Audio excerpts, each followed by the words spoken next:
சிந்தாமணி தான் பொண்ணு ரேக்கா வீட்டுக்கு வந்துடுறதுக்காக அவங்களோட அடியாள் எல்லாரையும் கூப்பிட்டு தபார் மீனா முத்து அப்புறம் மீனா அவங்க அம்மா எல்லாரையும் ஃபாலோ பண்ணுங்க, சத்யா எங்கே இருக்கான் அப்படின்னு தெரிஞ்சு அவன்றதுக்காக எல்லா அடியாளங்களையும் ஃபாலோ பண்ண அனுப்புறாங்க.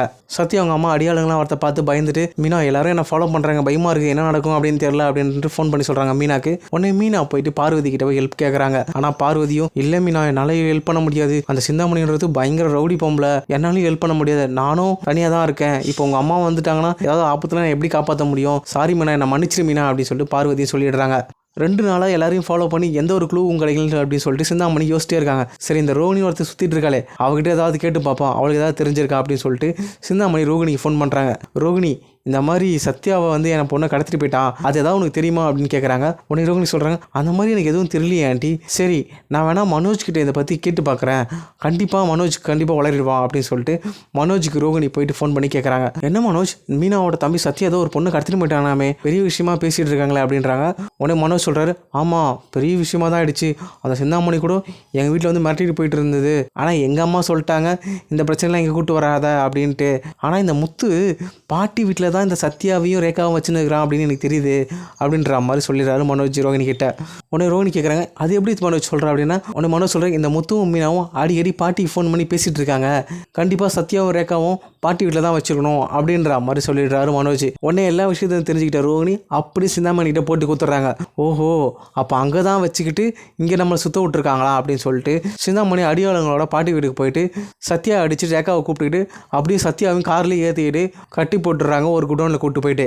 உடனே ரேகாவை வாக்குமூலம் கொடுக்குற மாதிரி இன்னொரு வீடியோ எடுக்க வைக்கிறாங்க சிந்தாமணி. தபார் இந்த சத்யாவை நான் கொன்றுவேன், நான் சொல்கிற மாதிரி சொல்லு அப்படின்னு சொல்கிறாங்க.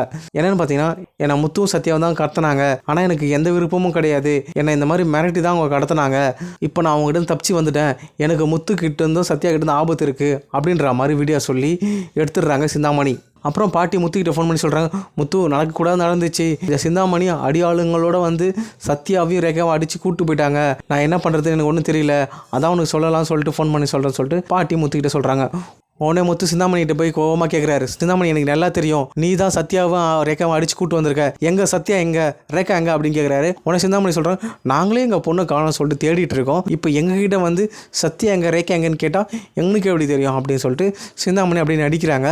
உடனே மீனா சொல்கிறாங்க சிந்தாமணி தபார் இன்னும் 2 மணி நேரத்தில் என் தம்பி எங்கே இருக்குன்னு எனக்கு சொல்லலாம், நான் போலீஸ் ஸ்டேஷன் கம்ப்ளைண்ட் பண்ணுவோம் அப்படின்றாங்க. உடனே சிந்தாமணி சொல்கிறாங்க நானும் தான் கம்ப்ளைண்ட் பண்ணணும் உங்கள் மேலே, என் பொண்ணை கடத்திட்டு போயிருக்கீங்க, இப்போ கூட என் பொண்ணு ரேகா எனக்கு ஒரு வீடியோ அமைச்சிருக்கா, முத்துவால் சத்யா எனக்கு ஆபத்து இருக்குது, என்னை எப்படியா காப்பாற்றுங்கன்ட்டு நாங்களே என் பொண்ணு எங்கன்னு தெரியாமல் தேடிட்டு இருக்கோம், இப்போ போலீஸ் ஸ்டேஷனில் தான் கிளம்பிட்டு இருக்கோம் கம்ப்ளைண்ட் பண்ணுறதுக்கு, உங்கள் 2 பேரையும் உள்ளே வைக்காம நான் விட மாட்டேன் அப்படின்னு சொல்லி சிந்தாமணி சொல்கிறாங்க. உடனே மீனாக்கு ஒன்றும் புரியல, என்னங்க சிந்தாமணி எப்படி சொல்கிறாங்க, அப்போ ரேகாவும் சத்யாவும் யாருங்க கூப்பிட்டு போயிருப்பாங்க அப்படின்னு சொல்லிட்டு. மீனா உனக்கு இன்னுமா புரியல, எல்லாமே இந்த சிந்தாமணியோட பிளான் தான், ஆனால் சத்யா அங்கே தான் இருக்கான்றது எப்படி இந்த சிந்தாமணிக்கு தெரியும் தான் தெரில, கண்டிப்பாக சத்யாவை நம்ம தேடி கண்டுபிடிச்சே ஆகணும் அப்படின்ற மாதிரி முத்து சொல்கிறாரு.